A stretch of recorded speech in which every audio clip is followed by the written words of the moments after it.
भगवान ने पूर्व श्लोक में वैराग्यवान जो योग भ्रष्ट व्यक्ति हैं, तत्वज्ञ योगियों के कुल में उनका जन्म बताया। अगर योग भ्रष्ट हो गए तो जो उन्होंने बड़ी श्रद्धा से अपने पूरे जीवन में योग का अभ्यास किया, साधना किया, लेकिन अगर अंत समय में योग भ्रष्ट हो गए तो क्या होता है। जब अर्जुन ने पूछा तो बताया कि वो योगियों के कुल में उनका जन्म होता है। ऐसे लोगों का योगियों के कुल में जन्म होता है। तो अब वहां जन्म होने के बाद क्या होता है, वहां जन्म तो हो गया, लेकिन अब क्या होगा उसका आगे। अब इस विषय में भगवान 6 अध्याय के 43वें श्लोक में बता रहे हैं। तत्र तम बुद्धि संयोगम लभते पौर्वदेहिकम यतते च ततो भूयः संसिद्धौ कुरु नंदना। तत्र तम बुद्धि संयोगम लभते पौर्वदेहिकम। तत्वज्ञ जीवन मुक्त महापुरुषों के कुल में, कितनी असाधारण बात है ना। ऐसे महापुरुषों के कुल में अगर किसी का जन्म हो तो जो वैराग्यवान जो साधक था, जिसका अंत समय में मन जो है विचलित हो गया, कहीं और लग गया, अपनी साधना से अलग हो गया, तो क्या हुआ, जब उसने इतने तत्वज्ञ क्या जन्म लिया तो कितने महत्वपूर्ण की बात है। तो भगवान ने कहा तत्र, कि जब ऐसे तत्वज्ञ क्या जन्म लिया तो वहां क्या होता है।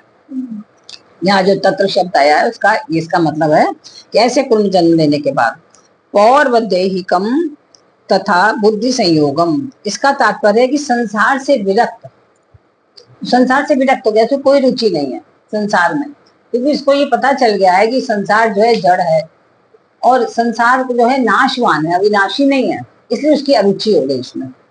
और क्या हुआ कि स्वर्ग आदि लोकों में भी उसको नहीं जाना पड़ा, है ना, क्योंकि उसने ऐसे कर्म किए थे कि स्वर्ग आदि लोकों में, क्योंकि उसकी इच्छा ही नहीं थी कि मैं स्वर्ग में जाऊं, उसकी बिल्कुल इच्छा नहीं थी, तो स्वर्ग में नहीं गया। तो उसका क्या हुआ कि मृत्यु के पश्चात सीधे योगियों के कुल में उसका जन्म हो गया। उसको वो चीज नहीं भोगना पड़ा, नहीं जैसे उसकी इच्छा है ही नहीं, लेकिन फिर भी अगर उसको स्वर्ग दिया जाए तो एक तरह से उसका दंड हो जाएगा उसको। क्योंकि अगर आपको भोग की कोई इच्छा नहीं है, फिर भी आपको दिया जाए, आपको बिल्कुल खाने की इच्छा नहीं है और आपको दिया जाए, खाना परोसा जाए, तो आप क्या करेंगे, विमुख हो जाएंगे उससे, आपको रुचि नहीं होगी। जैसे आपको खुशबू से, जो आर्टिफिशियल जो खुशबू होती है, आपको एलर्जी हो जाती है उससे।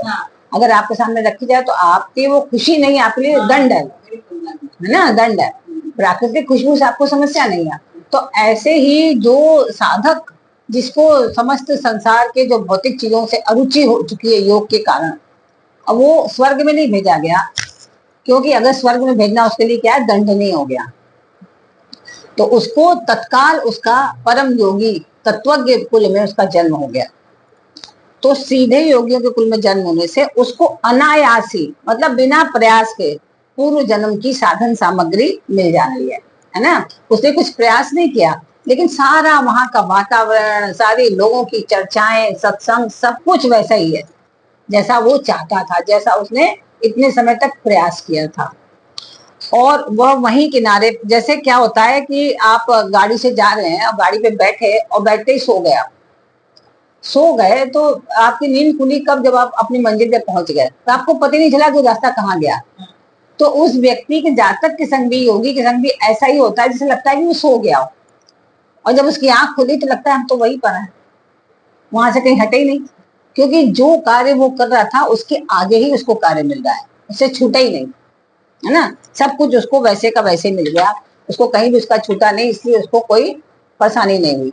तो क्या होता है कि ऐसे क्या होता है कि पूर्व जन्म में जिसने जितना साधन कर लिया, जितनी साधना कर ली है, जितने अच्छे उसके संस्कार पड़ चुके हैं, वे सभी इस जन्म में उसको प्राप्त हो जाएंगे और वो जागृत हो जाते हैं। जैसे सुप्तावस्था में चले गए थे लेकिन जागृत हो गए। जैसे आप देखिए, जैसे बहुत सारे बालक अगर आप बैठाइए अपने पास, 8-10 बच्चों को बैठा लीजिए, आप देखिए हर बच्चों की प्रवृत्ति अलग होगी, है ना। कोई बच्चा होगा चींटी पकड़ के देखेगा, उसको पकड़ के ऐसे पकड़ के मार देगा, है, वो कहो तो कहेगा ये काट रही थी, कुछ भी बहाना लगा देगा।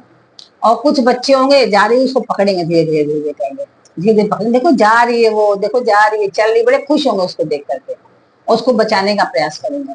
और सबसे बड़ी बात आप देखिए, याद करिए, बुद्ध भगवान की कहानी सबने पढ़ी है। जब उसका भाई, उनका भाई जो है वो मार देता है उसको, हंस को मार देता है, हाँ कजन ब्रदर जब मार देता है हंस को, तो वो कहता है ये मेरा है, लेकिन वो उसको पानी पिला के उसकी रक्षा करते हैं तब। हाँ, तो क्या है, ये क्या है, ये उनकी पूर्वजन्म के अपने अपने संस्कार। तो इसी प्रकार से जैसे ऐसे लोग ऐसे कुल में जन्म लेते हैं कि जहां पर उनको सब चीज वैसी प्राप्त हो, और जब सब चीज वैसी प्राप्त होता है तो बड़ी जल्दी प्रगति करने लगते हैं।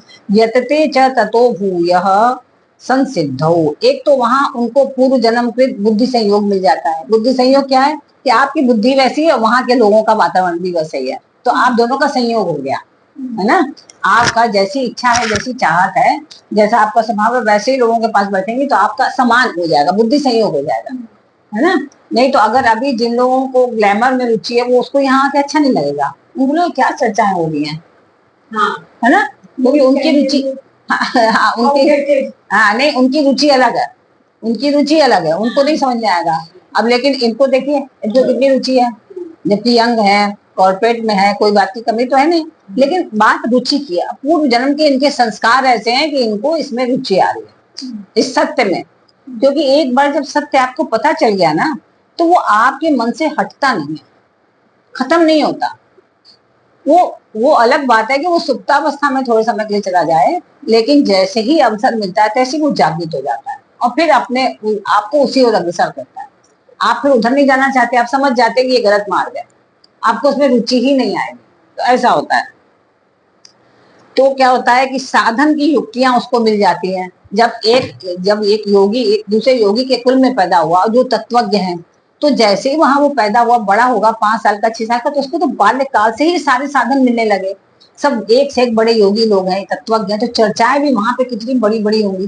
तो जैसे आप देखिए कि पहले बड़े बड़े जो महर्षि होते थे, नचिकेता जैसे, है ना, तो वो क्या होता है कि ऐसे कुल में उन्होंने जन्म लिया कि वो वहीं से आगे बढ़ गए, साधारण जीव थे ही नहीं। आप देखिए कि जो उनको राजा परीक्षित को जिस ऋषि पुत्र ने श्राप दिया था, वो कितने साल का था, 7 साल का था, इतना छोटा सा, उसने श्राप दे दिया कि आज के 7वें दिन जो है तुम्हें तक्षक सर्प जो है काट लेगा, तुम मर जाओ, है ना। तो इतना उसमें सामर्थ्य थी, क्यों थी, क्योंकि उसने पूर्व जन्म में बहुत सारे कुछ तप किए होंगे, साधना की होगी, और फिर इस जन्म में ऐसे कुल में उसने जन्म लिया कि उसको वो चीज सहज प्राप्त होती है, क्योंकि उसकी प्रवृत्ति भी वैसी थी और वो ग्रहण कर पाया, क्योंकि उसमें पात्रता थी। वो पात्रता भी आप में होनी चाहिए, तभी आप उसको ले सकते हो। तो इस तरह वह सिद्धि के लिए विशेष तत्परता से यत्न करने लगता है, क्योंकि उसको वो सब चीज उसमें मिलने लगती है, तो उसमें तत्पर हो जाता है, उसको कोई समस्याएं नहीं होती हैं। तो पारमार्थिक उन्नति जो हम लोग करते हैं, जैसे हमने बड़े बड़े मकान बना लिए, है ना, खूब बड़े बड़े मकान बना लिए, हमने खूब सारी जमीनें खरीद ली और खूब कोठियां बनवा ली, बड़े बड़े शादी के वो बनवा लिए, जगह बनवा लिया, गार्डन बनवा लिए, बड़े बड़े विला बनवा लिए। तो वो सब किसकी, आपकी स्व की उन्नति है, वो ये सांसारिक आपकी उन्नति है, ये पारमार्थिक उन्नति नहीं है। ये आपके साथ कुछ भी नहीं जाएगा, ये यहाँ का यही नष्ट हो जाएगा। आप ये सोचे कि हमने 4 मकान बनवाए, तो अगली बार जन्म जब हमारा होगा तो हम 4 मकान के मालिक रहेंगे, आप 0 अंडा के मालिक रहेंगे, कुछ भी नहीं रहेगा आपका, वो कुछ भी नहीं रहेगा। आपके संग जाएगा आपका परमार्थ, जो संसार के लिए कर रहे हैं, तो इसलिए सांसारिक पूंजी तो नष्ट हो जाएगी, है ना, लेकिन जो पारमार्थिक पूंजी है आपकी, वो आपके जीवन भर काम आएगी, वो दूसरे जन्म में भी, कई जन्मों में आपके काम आएगी, हमेशा काम आएगी आपको, वो आपके से कभी दूर नहीं होगी, वो आपका हमेशा सहयोग करेगी, हमेशा आपके सहयोग के लिए तैयार रहेगी। और जबकि मन कुछ, तो जैसे बताया गया कि जो पारमार्थिक उन्नति होती है वो स्व के लिए होती है, और जो सांसारिक उन्नति होती है वो पर के लिए होती है ना। तो हमें क्या करना चाहिए, किस ओर बढ़ना चाहिए, पारमार्थिक उन्नति के लिए, क्योंकि सांसारिक उन्नति हम 50 मकान भी बनवा लेंगे, वो हमें अगले जन्म में नहीं मिलेगा। वहां से ऐसा नहीं कि हम 50 से 91 मकान बनाएंगे, लेकिन हाँ, अगर हमने योग के माध्यम से बहुत आगे बढ़ चुके हैं, तो जहां छूटा है वहीं से आगे बढ़ेंगे। या आपने बड़ी श्रद्धा भावना पूर्वक किसी के लिए परमार्थ के लिए काम किया है, किसी का सहयोग किया, वो भी आपके काम आएगा, है ना, सब रह के काम करेंगे आप। तो पारमार्थिक उन्नति कभी ढक तो सकती है, जो आपने इतनी पारमार्थिक उन्नतियां किया है, तो हो सकता है किसी समय के कारण किसी आपके पूर्व जन्म के प्रारब्ध के अनुसार ढक जाए, उस समय आपको न दिखे, लेकिन क्या होगा कि उस जैसे समय पाएगी, जैसे अवसर मिलेगा वैसे वो प्रकट हो जाएगी फिर से, और आप फिर उन्नति के मार्ग पे अवसर हो जाएंगे। पूर्व जन्म में किए साधन के जो संस्कार बुद्धि में बैठ गए, एक बार आपको जो भी अच्छे संस्कार हैं आपके अगर आपकी बुद्धि में बैठ गए तो वो कभी मिटेंगे नहीं, और इसी को कहते हैं बुद्धि संयोग। आपके पूर्व जन्म के संस्कार भी हैं और फिर आपने ऐसे तत्वज्ञ कुल में जन्म भी ले लिया, तो वो बुद्धि और संयोग दोनों का संयोग हो गया, तो इसलिए इसको ऐसा कहा गया है।